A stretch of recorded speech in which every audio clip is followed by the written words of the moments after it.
What's going on, everybody? Welcome back to another episode of Type 1 Detour. And in today's video... Hello? Trying to make a video here. What are you doing? Oh, sorry. I was just trying to look up free events. No. You guys got to stick around and watch this entire video to get all of these free tips on how to save money while traveling full-time around the country. Alright, so are you done on the phone now and ready to share your tips with everybody? Yes. Let's get to it. Okay, let's do it. One of the most important ways that we save money while traveling full-time is how we stay at campgrounds. So without our 1,000 Trails membership, we would honestly not be able to do this. So for some people, a 1,000 Trails membership may seem like it's too expensive, but for us, when we do the math, our campground stays come out to, less than like $5 a night for camping, basically, for what we're paying for 1,000 Trails. And our two main areas that we do travel are in Pennsylvania, and obviously for doctor's appointments, it's our home area, and also Florida. Both of those places have a ton of 1,000 Trails to choose from, and then family can come and visit us, and they can either stay nearby, or depending on your 1,000 Trails membership, you may actually be able to get a family courtesy card for a family member to be able to stay at those 1,000 Trails as well. One of the things we really love about 1,000 Trails is that it's very family friendly. You can always guarantee that you're going to find a pool, a playground, putt-putt, and even majority of 1,000 Trails have calendar of events. Every weekend they have a different theme for the kids, and it's really a lot of fun. We definitely do love that 1,000 Trails campgrounds offer all of those different amenities and different attractions for the kids. Rec center as well, that typically usually has games, board games, card games, things indoors for the kids to puzzles, for the kids to occupy. And probably our favorite thing is candy bar bingo.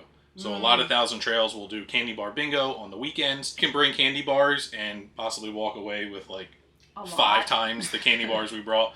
We're down for it. I know I mentioned that 1,000 Trails has a bunch on the East Coast, but they also have a bunch on the West Coast too. So it's kind of that middle of the country area where 1,000 Trails is lacking in places to stay. So if that is your core area for camping and visiting, it may not be the best solution for you, but if you do want some more information about 1,000 Trails, because there are a ton of different memberships, there's used, there's brand new, there's different levels.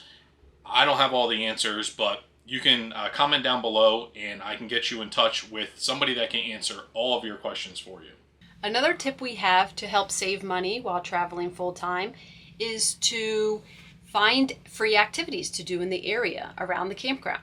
When we plan our route and we know what area we're going to be in, I will look on my phone for events happening that week or that weekend, maybe on Facebook, or I'll even go to the city's website and I'll look in their calendar of events and find out what they got going on.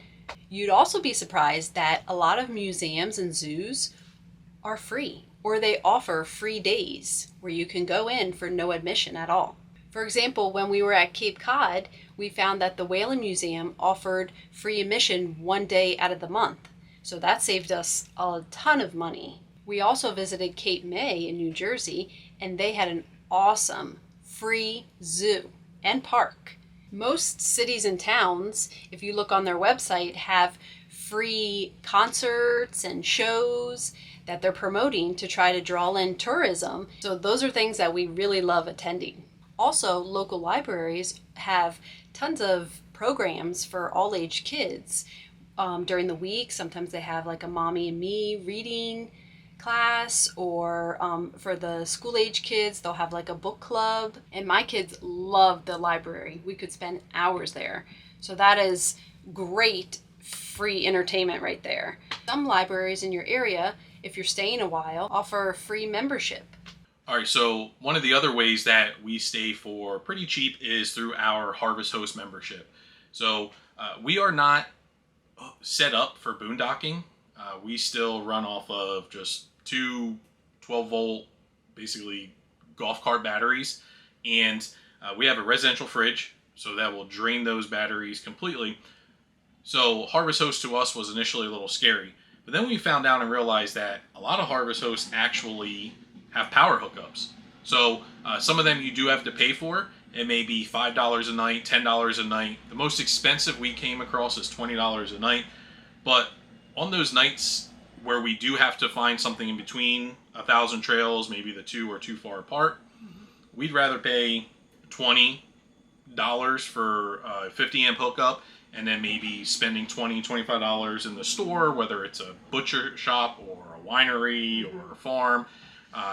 We'd rather do that than to go spend $60, $70 for just one night and not have the experience right. to go with it. So, like, some of the places have been really neat. Like, we're staying, on grounds of a winery. We're staying on a working farm.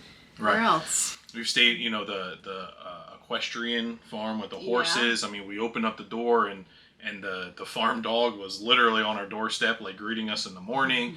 The girls were able to help like comb the horses and pet them and learn about the horses. So we've been to some pretty cool harvest hosts, the lavender farm. Got fresh eggs in the morning. We got to help feed the chickens. Stress-free with the lavender lotion. But, those experiences are a lot cooler than just finding someplace off of the highway. And it's cheaper. So membership is about, I think it's $99 a year.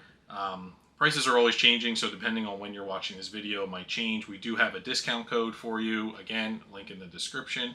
And it's well worth it. So if you are set up for boondocking, I highly recommend. You don't have to pay that extra $20 for electric hookup, and a lot of them even offer water. I mean, it's a great opportunity to spend a quick night and have some fun and make even more memories. And one thing we have not done yet, but we know a ton of other RVers that have, is the whole boondocking or lot docking in either Cracker Barrels or Walmarts. We haven't done that yet simply because, like I said, we are not set up to fully boondock because of our batteries. If we had the batteries, I think we would 100% Cracker Barrel because... definitely. I mean, if you... That's just any excuse to eat at Cracker Barrel. Yeah, I mean, you wake up, you park, you go in and eat dinner, you sleep, you wake up, you go eat breakfast, and you pull back out. Not a single dish to wash. We'll still figure out a way to dirty some dishes. Another tip for saving money while on the road is to buy food in bulk. We have a Sam's Club membership where we're Team Sam's Club.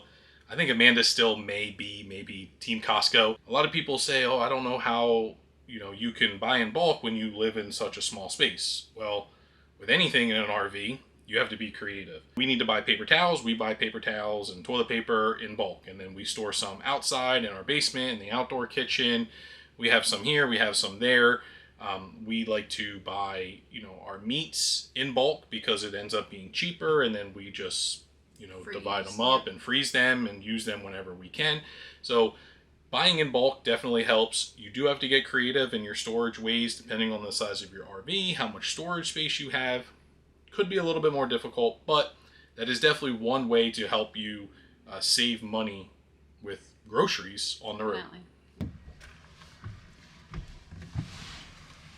All right, so another way that we save money on the road is by using a fuel savings card. So we use the TSD Logistics card. Filling up a diesel truck that's towing 16,000 pounds every couple days, every couple weeks, can get very, very expensive on the road, especially with where diesel prices still are at today. One way we help offset those costs is with this fuel savings card. So basically what you do is you pull into a truck stop.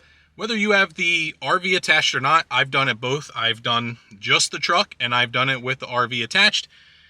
I used to be afraid of it until I actually did it. I was afraid of truck drivers. They don't mind you. They actually prefer you filling up in front of instead of another truck because you take a lot faster to fill up than what a truck with a 200 gallon or 200 plus gallon tank is filling up at. So some places we may save 5 cents a gallon, but on average, we probably save about 50 cents a gallon. We've had plenty of times where we've saved over $1 per gallon. So with a 50 gallon tank, saving anywhere from 25 to 50 bucks every single time we fill up, That's pretty impressive. So type1detour.com/TSD, and you can learn more information about how you can save if you drive a diesel truck. Thank you for watching this video, and I hope that some of these tips can help you save money.